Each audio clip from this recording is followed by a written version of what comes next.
সীমা লঙ্ঘনকারী ব্যক্তিকে আল্লাহ তাআলা পছন্দ করেন না। লিমিট ক্রস করলে আল্লাহ তাআলা পছন্দ করেন না। লিমিটকে কেউ যদি ওভারস্টেপ করে, ক্রস করে, আল্লাহ তাআলা পছন্দ করেন না। সীমা লঙ্ঘনকে তিনি মোটেও পছন্দ করেন না। এবং মজার ব্যাপার হচ্ছে, আল্লাহ কেউ কোনো অন্যায় করলেই সাথে সাথে পাকড়াও করেন না। কেউ ভুল করলেই আযাব দেন না। কেউ নাফরমানি করলেই আযাব পাঠান না। আল্লাহ অনেক সময় দেন, অনেক সময় দেন। শুধরে যাবার অনেক টাইম সে পায়, তারপরও যখন সে লিমিট ক্রস করে তখন আল্লাহ ধরে। আল্লাহ সব সময় ধরে না, ধরলে ছাড়ে না। ধরে ধরে ধরে না, ধরলে আল্লাহ ছাড়ে না। আল্লাহ সব সময় ধরবেন। এবং যে সমস্ত জাতিগোষ্ঠীকে এই পৃথিবীতে আল্লাহ তাআলা আযাব দিয়ে ধ্বংস করেছেন, তাদের স্টোরি যদি আমরা খেয়াল করি, আমরা দেখবো যে তাদেরকে আল্লাহ অনেক সুযোগ দিয়েছেন ভালো হওয়ার, শুধরে যাওয়ার। কিন্তু তারা আল্লাহর আদেশ অমান্য করতে করতে করতে করতে যখন লিমিট ক্রস করে ফেলছে, একটা সবকিছুর একটা লিমিট থাকে, কি বলেন?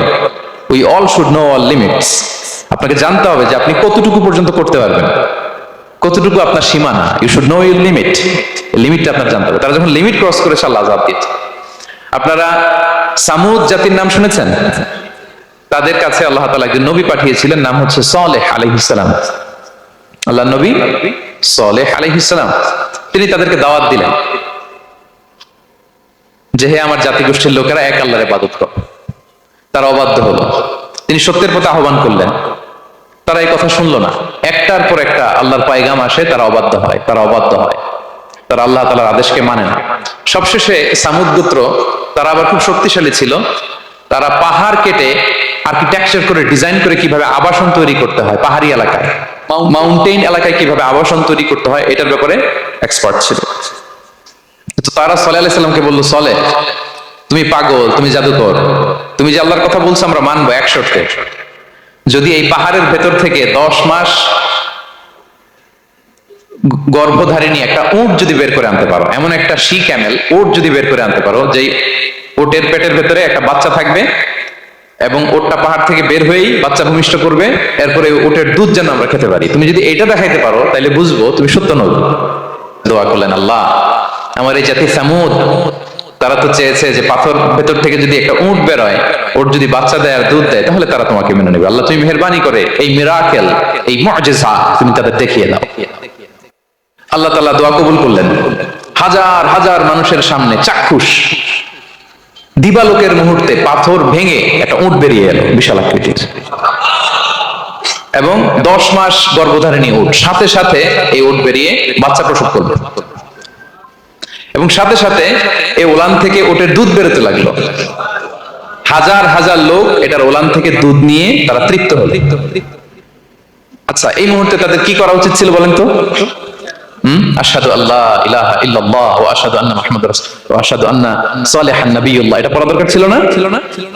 দরকার ছিল। কিন্তু তারা একের পর এক ওয়ার্ড তুমি করতে করতে করতে করতে চাক্ষুষ দিনের বেলা এত বড় একটা মুআজিজা দেখার পরেও তারা অস্বীকার করলো। সাল্লাল্লাহু আলাইহি ওয়াসাল্লাম বললেন, তোমরা তোমাদের ওয়াদা পূরণ করো। তারা বলল, তুমি বড্ড বড় জাদুকর, তুমি যেন তেন জাদুকর না, তুমি পাহাড়ের ভিতরে জাদু ঢুকাই ফেলছো। কি মনে হয় তারা লিমিট ক্রস করে ফেলছে না? এবার ক্রস করছে না? তারা সীমা লঙ্ঘন করে ফেলেছে। দে ক্রসড দেয়ার লিমিট। এবার তো আর ছাড় দেওয়া যায় না, কারণ আমি আপনাদের বলেছি শুরুতে যে আল্লাহ সব সময় ধরে না, কিন্তু যখন ধরে ছাড়ে না। আযাব চলে আসলো। কি আযাব? আর্থকোয়েক, রাজফা, পুরো ভূখণ্ড কেঁপে উঠলো। কেঁপে ওঠার সাথে সাথে সব মাটিতে পড়ে গেল। 2 নাম্বার আসলো সাউন্ড ওয়েভ, শব্দ নিনা, প্রচন্ড শব্দ তরঙ্গ। জিবরাইল আলাইহিস সালাম ওই এলাকার উপরে এসে এমন জোরে চিৎকার মারলেন, ওই চিৎকারে সামুদ গোত্রের প্রতিটি লোক কানের পর্দা ফেটে মুহূর্তের মধ্যে লাশ হয়ে জমিনে পড়ে রইল। Because they cross their limit. তারা তাদের লিমিট ক্রস করেছে। আর যারা লিমিট ক্রস করে, যারা সীমা লঙ্ঘন করে, তাদেরকে আল্লাহ তাআলা পছন্দ করেন না। আপনারা লূত আলাইহিস সালামের নাম শুনেছেন? উনি আল্লাহর একজন নবী ছিলেন। ওনাকে আল্লাহ তাআলা জর্ডান, বর্তমানে যে জর্ডান দেশ আছে সেখানে পাঠিয়েছিলেন। একটা কমিউনিটি ছিল সাদুম কমিউনিটি। ওই সাদুম কমিউনিটিতে তিনি এসেছিলেন। তিনিও দাওয়াত দিলেন, ইয়া কওমি ইবুদুল্লাহ মা লাকুম মিন ইলাহিন গায়রু, হে আমার কওমের লোকেরা, আল্লাহর ইবাদত করো, আল্লাহকে মেনে নাও। ওরা অস্বীকৃতি জানালো। সত্যের পথে আহ্বান করলেন, অস্বীকৃতি জানালো। ওদের পাশ দিয়ে ক্যারাভেন যেত, কাফেলার লোকেরা ডাকাতি করতো। ডাকাতির শাস্তির ব্যাপারে তিনি ভয় দেখালেন। তারা নিবৃত্ত হলো না। এমনকি তারা সমলিঙ্গের প্রতি যৌন আকর্ষণ বোধ করতো না, আউযুবিল্লাহ। হোমোসেক্সুয়ালিটি, এখন একটা গ্রুপ আছে দেখবেন যে রংধনু নিয়ে মিষ্টি মিষ্টি কথা শোনায় বিশ্বব্যাপী। তাদের সাইন হচ্ছে রংধনু, রেইনবো। তারা ছেলেতে ছেলেতে বিয়ে, মেয়েতে মেয়েতে বিয়ে, এটাকে প্রমোট করে, নাউযুবিল্লাহ মিন যালিক। আমাদের এই মুসলিম সমাজে যেন এই আবর্জনা প্রবেশ করতে না পারে, আমাদেরকে সচেতন থাকতে হবে, ঠিক কিনা? এই সাদুম কমিউনিটির একটা বদ অভ্যাস ছিল, তারা ছেলেতে ছেলেতে বিয়ে করত, পুরুষে পুরুষে। আল্লাহ নবী লূত আলাইহিস সালাম তাদেরকে বুঝালেন যে পৃথিবীতে কেউ এই পাপ কাজ করেনি। প্রাণীদের মধ্য থেকেও একটা পুরুষ প্রাণী একটা পুরুষ প্রাণীর প্রতি আকৃষ্ট হয় না। তোমরা আশরাফুল মাখলুকাত হয়ে কিভাবে এই কাজ করো? তোমরা থামো। তিনি নানা ভাবে হৃদয় নিংড়ানো ভাষা দিয়ে দাওয়াত দিলেন, কিন্তু তারা মানল না। তারা এই পাপ কাজ করতেই লাগলো, করতেই লাগলো, করতেই লাগলো। আল্লাহ তাআলা ফেরেশতা পাঠিয়েছিলেন ওনার কাছে পুরুষের আকৃতিতে। তারা এই আল্লাহর পাঠানো ফেরেশতাদের সাথে এই অপকর্ম করার প্ল্যান করেছিল। তারা মনে করেছিল সাধারণ মানুষ, আসলে এগুলো ছিল কি আল্লাহর ফেরেশতা। তো আল্লাহর ফেরেশতার সাথে যেহেতু এরকম পাপ কাজের চিন্তা করেছে, তার মানে দে ক্রস দেয়ার লিমিট। কি বলেন? সীমা লঙ্ঘন করে ফেলছে। আযাব, পানিশমেন্ট তাদের জন্য অবধারিত হয়েছে। আল্লাহ তাআলা শাস্তি দিলেন। কি শাস্তি দিলেন? সিম্পল। জিবরাইল আলাইহিস সালাম এসে পুরো শহরটাকে উঠায়া উল্টায় ফেলে দিলেন। আল জাযাউ মিন জিনসিল আমাল, যে যেরকম পাপ করে তার শাস্তি এরকম। ওরাও স্বাভাবিক মানুষের যে নেচার, এটা উল্টায় ফেলছে। কি বলেন? পুরুষ আকৃষ্ট হবে, সেক্সুয়াল অ্যাট্রাকশন ফিল করবে নারীর প্রতি, নারী পুরুষের প্রতি। এই যে নেচার কারা উল্টাইছে না? আল্লাহকে তোদের শহরটারে উল্টাই দিলাম। জিবরাইল আলাইহিস সালাম এসে পুরো সাদুম শহরটাকে আকাশে উঠিয়ে একটা আছাড় মারলেন, আপসাইড ডাউন।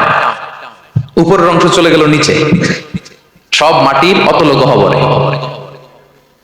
ফাজআলনা আলিয়াহা সাফিলাহা ওয়া আমতারনা আলাইহিম মিন সিজারাতিন মিন সিজিলিন মানদুদ।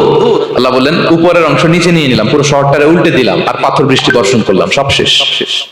ওই জায়গাটা আজও আছে, ওইটা জর্ডান এবং ইসরায়েলের সীমান্তে। এটাকে এখন বলে মৃত সাগর, আল বাহরুল মাইয়িত, আরবিতে। ইংরেজিতে বলে ডেড সি। কি সি? Dead sea. মৃত সাগর কেন? কারণ ওখানে কোনো প্রাণী জন্মায় না। ওই সাগরে কোনো মাছ নাই, কোনো ব্যাঙ নাই, এমনকি কোনো শ্যাওলাও নাই। গজবের জায়গা। লবণের density at least 10 times more than the natural sea. সাধারণ সাগরের পানিতেই তো কত লবণ, আমরা মুখে নিলে রাখতে পারি এত লবণ। ওইটার চেয়ে কমপক্ষে 10 গুণ বেশি লবণাক্ত। গজবের জায়গা, আযাবের জায়গা। এবং আযাব কেন এসেছে? they cross their limit, তারা সীমা লঙ্ঘন করেছে। আর ইন্নাল্লাহা লা ইউহিব্বুল মু'তাদিন, আল্লাহ তাআলা সীমা লঙ্ঘনকারীকে পছন্দ করেন না। আরেকজন নবীর কথা বলে এই পয়েন্টটা শেষ করি। মুসা আলাইহিস সালাম, ফেরাউনের হেদায়েতের জন্য আল্লাহ তাআলা মুসা আলাইহিস সালামকে পাঠিয়েছিলেন। তিনি নানা ভাবে তার ভাইকে নিয়ে দাওয়াত দিতে লাগলেন, কিন্তু ফেরাউন এই কথা মানে না। ফেরাউন বলে, তুমি যে নবী, প্রমাণ কি? মুসা আলাইহিস সালাম বলেন, দেখো এই যে আমার হাতে লাঠি। উনি এমন নবী ছিলেন, উনি লাঠি মাটিতে রেখে দিলে ওটা মুহূর্তে সাপ হয়ে যেত। তো মাটিতে তিনি লাঠি রাখলেন, এটা মুহূর্তে সাপ হয়ে গেল। এই যে আমি নবী, মানে না। বললেন আরো কিছু দেখা। তো মুসা আলাইহিস সালাম বগলের এখান থেকে হাত উঁচু করলে নূরের ঝলকানি হাতের মধ্যে দেখা যেত। উনি নূরের ঝলকানি দেখালেন, এরপরও মানে না। এরকম একটার পর একটা আল্লাহ নবী মুসা আলাইহিস সালাম মুআজিজা দেখাতে লাগলেন, কিন্তু ফেরাউন মানে না। শুধু মানে না এতটুকুই না, সবশেষে আল্লাহ নবী মুসা আলাইহিস সালামকে অ্যাসাসিনেশন, হত্যার পরিকল্পনা করলো তারা, যে বনি ইসরাইল, মুসা এবং মুসার অনুসারী যারা আছে দুনিয়া থেকে সরাই দিতে হবে। ধরো মুসারে, ধরো মুসার অনুসারীদের ধরো। ধাওয়া পাল্টা ধাওয়া শুরু হলো। আল্লাহ নবী মুসা আলাইহিস সালাম বনি ইসরাইলকে নিয়ে বাঁচার জন্য ছুটলেন। ছুটতে ছুটতে সামনে লোহিত সাগর। দেখেন, একে তো আল্লাহর বিধান মানে নাই, এরপরে একটার পর একটা মুআজিজা আসলো, সেটাও মানে নাই। এখন নবীরে হত্যার জন্য ছুটছে। কি মনে হয় সীমা লঙ্ঘন হয়েছে? একটু হয়েছে না? অনেক। আল্লাহু আকবার। আল্লাহ বলেন, ফাআগরাকনাল আখারিন, আমি মুসা এবং বনি ইসরাইলকে বাঁচাই দিলাম, ফেরাউন সহ তার দলবলকে সাগরে ডুবায় মারলাম। শুধু ডুবাই মারে নাই, আল্লাহ বলে, ফাল ইয়াউমা নুনাজ্জিকা বিবাদানিকা লিতাকুনা লিমান খালফাকা আয়া।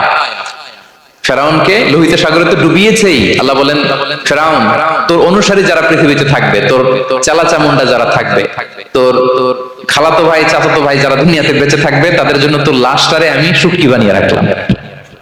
Up to the day of judgement, কিয়ামত পর্যন্ত ফেরাউনের লাশটা মিশরের জাতীয় জাদুঘরে ড্রাই বডি হিসেবে আছে। আমি নিজে দেখে এসেছি, নিজ চোখে মমিফাইং করে শুটকি বানায় রাখছে। এইভাবে পৃথিবীতে যতগুলো জাতিগোষ্ঠীকে আল্লাহ তাআলা আযাব দিয়ে ধ্বংস করেছে, তার কারণ হচ্ছে সীমা লঙ্ঘন। তার কারণ কি?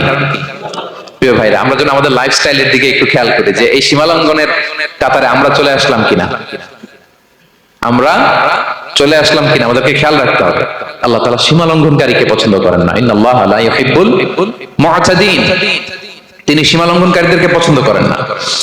এমনকি রাসূলুল্লাহ সাল্লাল্লাহু আলাইহি ওয়াসাল্লামের বায়োগ্রাফি যদি আমরা খেয়াল করি, আমরা দেখব যে তিনি যখন যুদ্ধের জন্য অভিযান পরিচালনা করতেন, দল পাঠাতেন, সেনাবাহিনী পাঠাতেন, তখন তাদেরকে বলতেন, খবরদার যুদ্ধের ময়দানে সীমা লঙ্ঘন করো না, সীমা লঙ্ঘন করো না, খবরদার। যুদ্ধে যদি কেউ হেরে যায়, বন্দীদের সাথে খারাপ আচরণ করো না। ওরা হেরে গেছে বন্দী, আপনি চাইলে তার কান কেটে দিতে পারবেন, নাক কেটে দিতে পারবেন, আকৃতি বিকৃতি করতে পারবেন না। বিষ্ণু ইসলাম বলেন, খবরদার সীমা লঙ্ঘন করো না।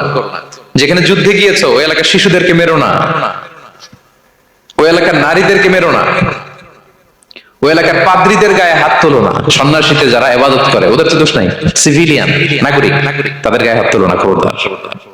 গবাদি পশুর গায়ে হাত তুলবে না, এগ্রিকালচারাল প্রোডাক্ট জ্বালিয়ে দিও না। সুবহানাল্লাহ বিহামদিহি, কি রহমতের নবী ছিলেন। সীমা লঙ্ঘন যেন না করে বিষ্ণু ইসলাম অভিযান প্রেরণের আগে তিনি স্পষ্ট বলেছেন, খবরদার কেউ সীমা লঙ্ঘন করবে না। যারা তোমাদের বিরুদ্ধে অস্ত্র তোলেনি তাদের বিরুদ্ধে অস্ত্র তোলা যাবে না, কারণ ইন্নাল্লাহা লা ইউহিব্বুল মুআতাদিন, আল্লাহ তাআলা সীমা লঙ্ঘনকে পছন্দ করেন না।